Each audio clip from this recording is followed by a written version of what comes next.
Hello, welcome, and good morning to you.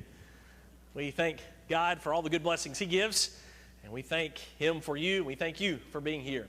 We're going to be in Mark chapter 6. We'll pick up where we left off last week. We'll pick up back in verse 45 as we continue through a day, a single day, as the disciples were living it out, as they followed and learned to follow Jesus Christ. Andy and Barney, found out about Otis riding a cow. And Otis thought that the cow was a horse that he had bought for $20. So they arrest him and they put him into jail. And Barney has kind of a conscience blip. He feels sorry for Otis. And he tells Andy, we've got to do more to help Otis. We have to help him on a psychological level. So he tells Andy, I've been reading in magazines about counseling and psychology, and I think if you let me go into his cell, I can work some good on old Otis. And Andy tries to keep him out. Andy knows better. Barney finally works his way into the cell, and Barney begins this counseling session with Otis, including showing him the ink blot test, the Rorschach test. And finally, Barney thinks he's learned something important. He's noticed something important because he shows him the blob. And Otis says, well, that's a bat. And Barney says, well, that's what's wrong with you. You think this is a bat. I look at this and I see it as a butterfly. If you just look at the world better, your life would be better. You wouldn't be the town drunk. Otis has begun to sober up, so he kind of gets mad at old Barney for pointing fingers at him and trying to help him in this way. Andy comes in, breaks it up, lets Otis go. And, of course, predictably, Andy sees what? A bat in the picture, just like Otis. But the point is, Barney ends up making Otis so mad, Otis runs to the town next door to be their town drunk. I'm not going to be here with y'all. I'm going to go over there with them. But what's clear is that Barney is trying to be the teacher. He's trying to be the counselor. But it's clear he has much learning still to do. He means the best of anybody on the face of the planet. But while he's trying to teach, he still has much learning to be done. We put ourselves in the shoes of the disciples in Mark chapter 6. We find they're in a similar situation. They've been sent out. They've been doing the teaching. They know the truth about Jesus. And yet when it comes to noticing and observing and putting into practice what true, never-wavering trust and faith is, the disciples still have much learning to do. The disciples are on this trajectory of learning and growing in their trust. Are they teachers? Yes. Are they going about doing good? Yes. But they're still having to look back and see what is it that Jesus is teaching us about trusting Him, and they have much learning to do. This continues a day that began just the paragraph before. We discussed that last week, and quickly, if we highlight some of the things that happened in that day, that'll help to set us up for the rest of this text, beginning of verse 45. Verse 30, the disciples, specifically the apostles that were sent out, come back from teaching, from doing the good that Jesus sent them out to do. And they come back and they tell Jesus, and Jesus essentially says, you're tired, you're exhausted, you haven't even had the leisure to eat. Let's go off to a desolate place and let's recharge. Presumably to recharge between themselves, but also to God Himself. Let's recharge. They get on the boat together, all of them, the 12 plus Jesus. They go across to the other shore. The crowds they've been serving figure out what's going on. So they beat them to the other side. When they get off the boat, there's this massive crowd. Verse 44 tells us it's 5,000 men. That's males. The math would tell us it's at least 10, but maybe 12, 20, maybe 25,000 people total are waiting on the shore for Jesus and these 12 men to serve them. Jesus sees them, He has compassion on them, and He teaches them many things. Jesus is modeling for these disciples, I know you're tired, I know we had plans, but please know that an interruption is really an opportunity to serve and to love. As the day progresses, it gets late, the disciples, they're thinking on their feet, they say, hey, we need to have the closing prayer and dismiss so that they can go eat. But Jesus says, no, your disciples, you feed them. And Jesus, when he performs this miracle, he has the disciples to be the ones to divide the crowd up. He has the disciples to be the ones to hand out the food to the crowds. He puts them in a place of responsibility to feed those who are in need. And as he does it, he's proving to them this third lesson we talked about, which is that trust, faith, means that we seek first. That's all that Jesus did, was to seek the spiritual first, seek the will of the Father first. He taught before he fed. He had them to bring him what they had instead of worrying about what they did not have. And then even when he was performing the miracle, he prayed the Father first before giving them the physical food. And I want us to notice that order, to seek the spiritual first before the physical. And notice what they should have learned and could have learned on the hillside, and how that's going to impact the hours that would follow as the day continues. Even changing the calendar from one day to the next, it's still rolling. It's still all the same block of 24 hours. Let's see what happens, and let's see what the disciples, looking back on this day, could say they would have learned. Verse 45. Immediately, he made the disciples get into the boat and go before him to the other side, to Bethsaida, while he dismissed the crowd. And after he had taken leave of them, he went up on the mountain to pray. When evening came, the boat was out on the sea, and he was alone on the land. Pause for a minute. You see the difference now in the previous plan. The previous plan was Jesus was with him on the boat to go to the other side to recharge. But now he's going to take care of the crowd. He's going to dismiss them. And he says, disciples, you go on to the next stopping place, and I'll meet up with you later. So they're apart. They're separate. That's going to be a key difference in the verses that follow. Verse 48. And he saw that they were making headway painfully, for the wind was against them. And about the fourth watch of the night, he came to them walking on the sea. He meant to pass by them, but when they saw him walking on the sea, they thought it was a ghost and cried out. For they all saw him and were terrified. But immediately he spoke to them and said, take heart, it is I. Do not be afraid. And he got into the boat with them, and the wind ceased. You see two things threaded throughout this text, and two pillars of God's power, Jesus' power, and his compassion. What's the singular lesson they would tell us from this time? It might be that they would tell us this. They learned that the one who feeds them on the green grass also comes to them in the dark storm. The one who feeds us and takes care of us is also the one who will come be with us in the midst of difficult days. How does he prove that to them? It's through the combination, the working together of his love, his compassion, and his power. You see that at least three ways in this text that we've read. First, think about it in the scope of time. Does verse 47 say, when evening came? Remember, it had gotten late the day before, the day when they're on the hillside, they're feeding, it gotten late, now it's evening has come. So we're talking about dusk, dark, or a little after dark. They split up. Jesus goes to the mountain. They go across the sea. Now look at verse 48. It's about the fourth watch of the night that he comes to them. Fourth watch is not a Western denotation of time. It's not even a Jewish time. It's Roman time. And it's 3 a.m. to 6 a.m. So how many hours have passed? You talk about a sleepless night. They enter the day exhausted. They teach and they serve and they feed and they're tired. Jesus has fed them. And now they go to sea.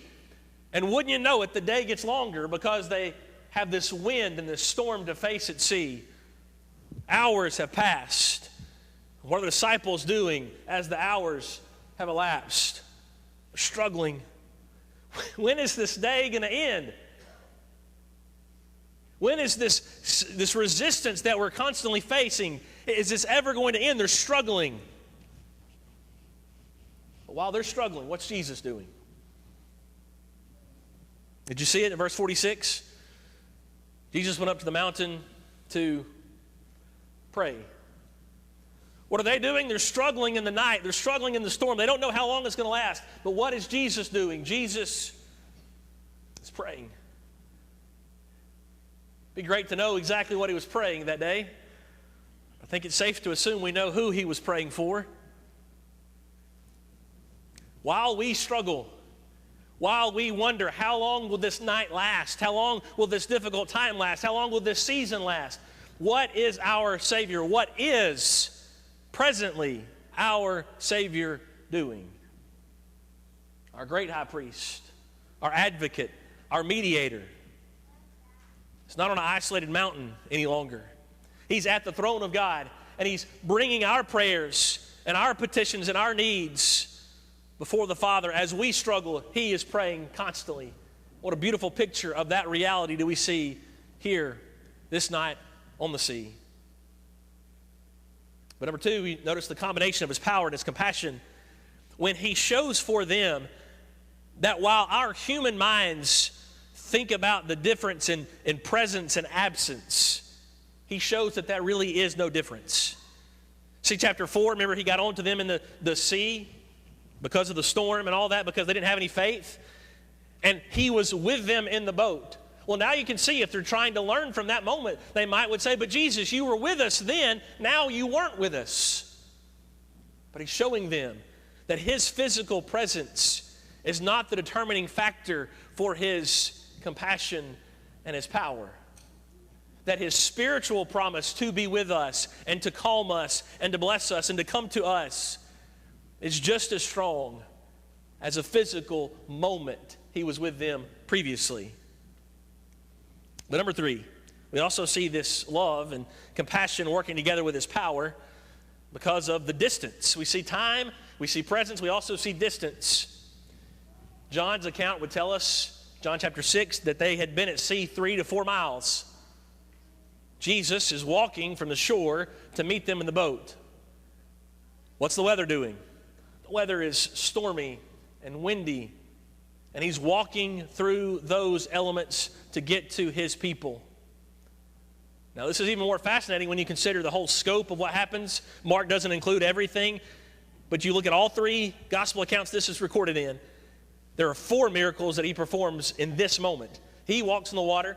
He causes Peter to walk on the water. He stops the winds. And John's account includes that he causes the boat to immediately end up at shore. He teleports the boat, if you will, to shore. Why didn't Jesus teleport himself to the boat? He walked on water through the winds to be with them. He was with them on the sea, or on the hillside, the green grass. But he walks to them, to be with them, to suffer with them through the winds and this dark storm. And once he gets, and don't miss his statement, right?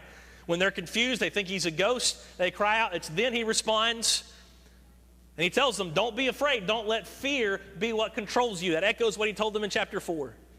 But he also says, it is I. Very simple, basic statement, but probably one that's echoing what they would have heard from Exodus chapter 3 and other places when God would call himself the I am.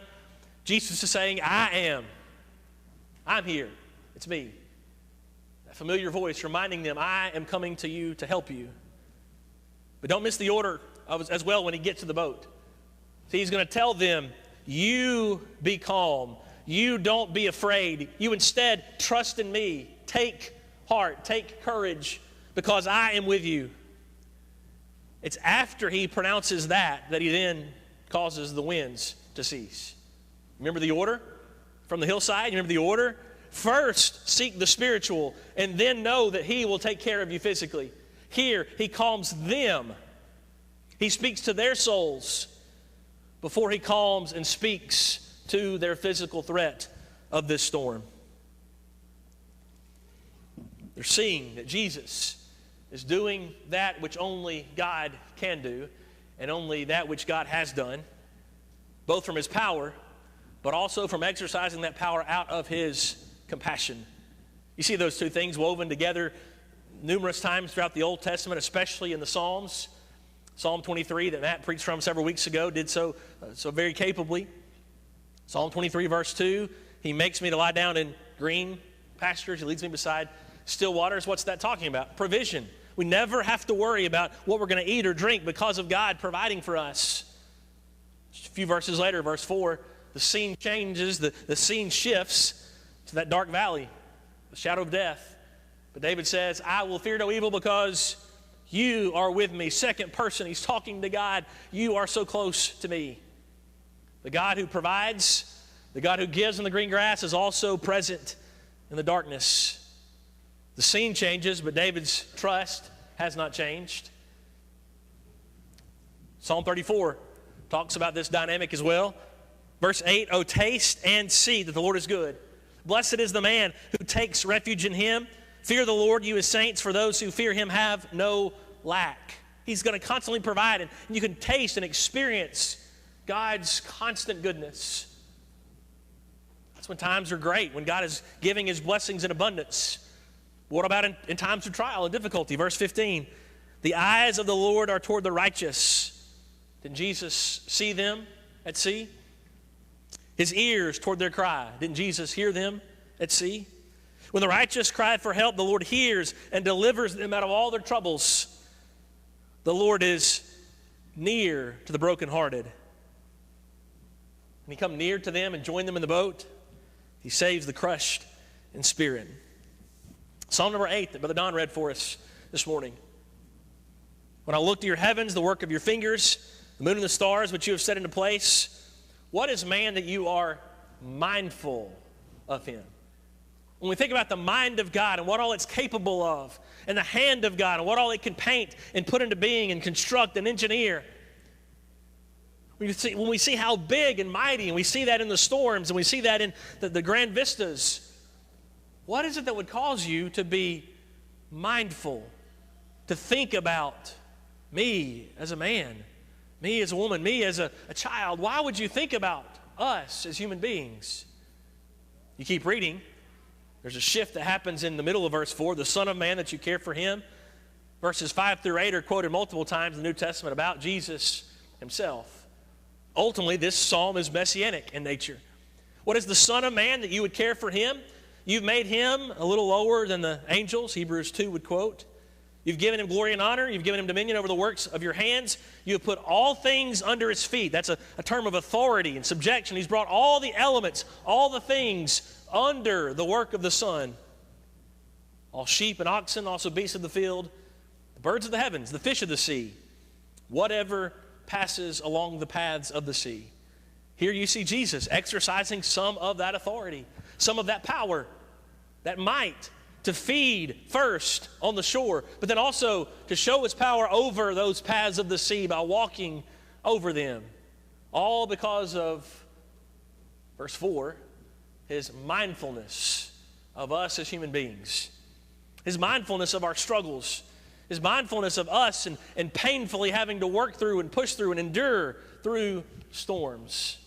So not only does Jesus do that which only God can do because of his power, because he can create things, because he can calm creation, but he also does that which only God can do, which is to use that power out of full compassion and love. What started on the hillside, great provisions from Jesus and overflowing blessings, it continued in the hours that followed into this dark storm, but Jesus' love for them never stopped. It never changed.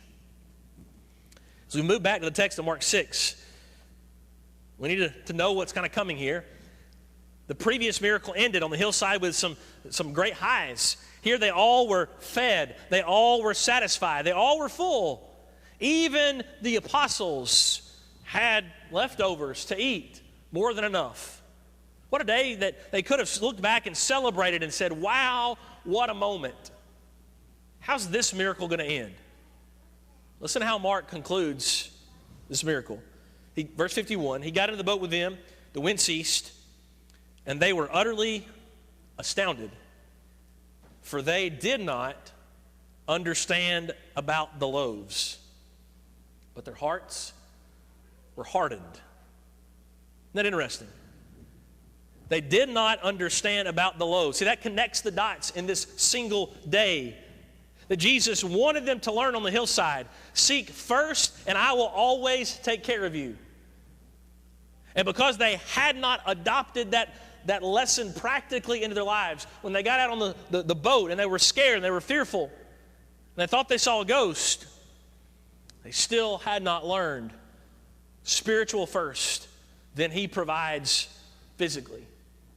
There's three terms that Mark uses here to describe their response to this miracle. And interestingly, all three terms he's used previously in the book, and not just used them, but he's used them to describe other people's negative responses to Jesus. That shows us that faith is not automatic. That he's talked about these good soil and these other three soils that do not accept the seed and grow and bear fruit. The disciples were not automatically good soil. Yes, we know the great lives they went on to live because they chose to keep learning.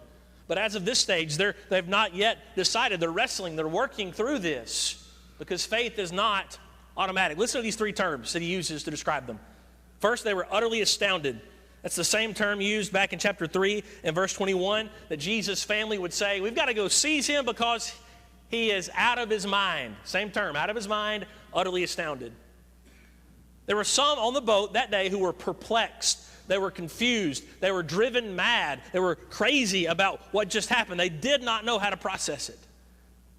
They're wrestling and struggling, just as his family could not compute how he was doing and teaching these things. But also, verse 52, they did not understand about the loaves. That's quoted in chapter 4, verse 12 from Isaiah 6. That prophecy as to why he would have to give parables to try to break through the hard hearts of his opponents. They might hear and not understand. Lest if they would turn and I would forgive them. It's possible to hear the message and yet it not break through and break through specifically in such a way that causes behavior change. And so here, they're still wrestling. It's not yet caused them to change their response and their behavior. They're struggling to understand. And again, in verse 52, their hearts are hardened.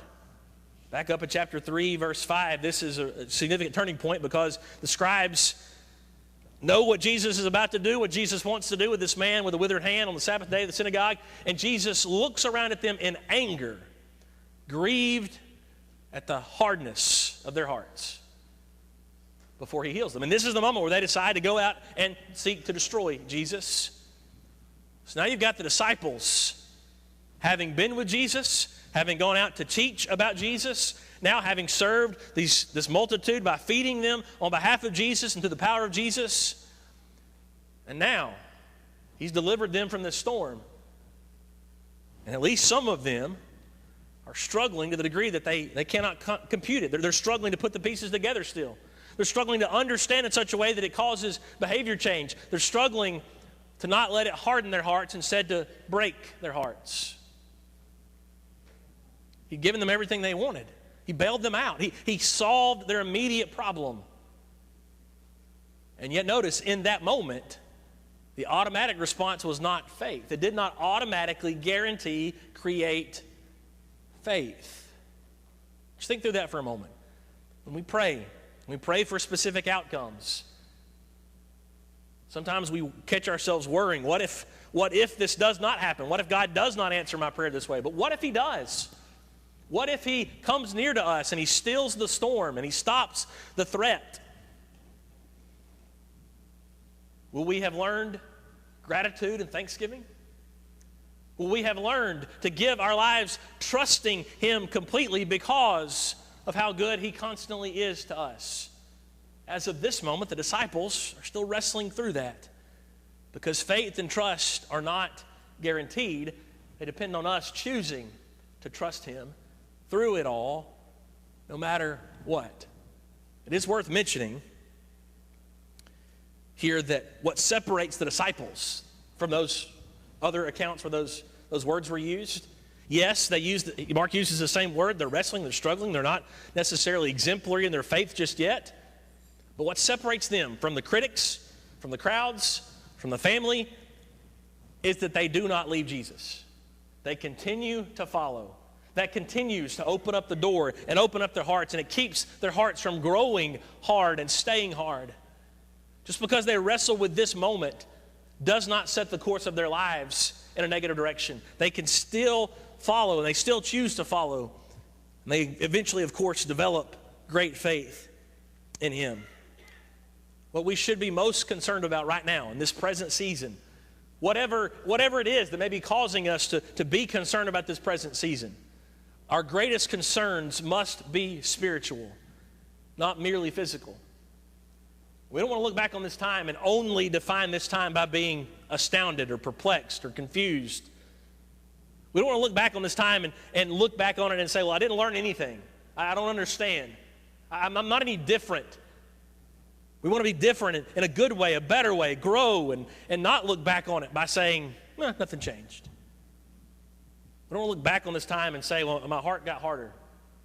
I stopped seeing people as much. I stopped being with the church as much. I stopped worshiping publicly, and my heart got harder. We don't want that to be the result of a difficult season.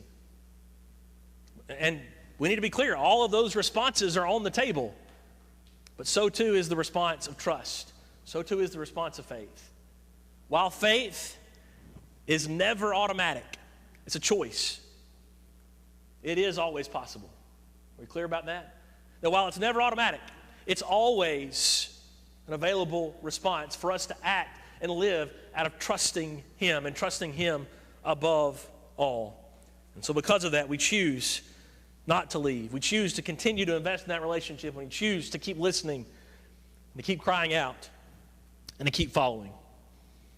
When we look at this text and see in terms of good news, you look at the verbs of Jesus, beginning of verse 48, He still promises to do all those things God does to help us. He still sees us. He still comes near to us. He still speaks His word to us. He still joins us in our struggling and our suffering. He gets in the boat with us, if you will. Those verbs bring this text to life and seeing how actively Jesus was concerned about them. And we need to remember that nothing has changed. Today, we still have those promises. Paul would say, 2 Timothy chapter 4, familiarly to us, that I have fought the good fight, I have finished the race, I have kept the faith. I've finished, I've crossed the line. He says, because of that, there's this crown of righteousness. The Lord, the righteous judge, will award to me on that day. And remember, it's not only to Him, He says, but to all who have loved His appearing. That's you, that's me, that's any of us. Have that same promise today. But why is it He could say, I have finished? Part of that comes in the verses that follow. Look at verse 17. All who I thought were with me, they forsook me. And they went and did their own thing. But verse 17, but the Lord stood by me, near to me. The Lord stood by me. The Lord strengthened me. Why? So that the message, the gospel might be fully proclaimed and all the Gentiles might hear it. There's this speaking is even involved in this text because God is speaking His word and Paul is preaching that word to the Gentiles. He came, He stood, He strengthened, He spoke. So I was rescued from the lion's mouth. The Lord will rescue me from every evil deed. Bring me safely into His heavenly kingdom. To Him be glory forever and ever. Paul could confidently say he had fought, he had finished, he had kept, because he never left, knowing that God had never left him, that Christ had never left him. This morning, if you need to obey Jesus Christ, become a Christian, put Him on in baptism. Let today, September 20th, 2020, let today be that day when He saves you through the blood of His Son. Come to Him this morning and would love to assist you in making that decision. Maybe you've wandered away from Him. You've let the physical become more important than the spiritual.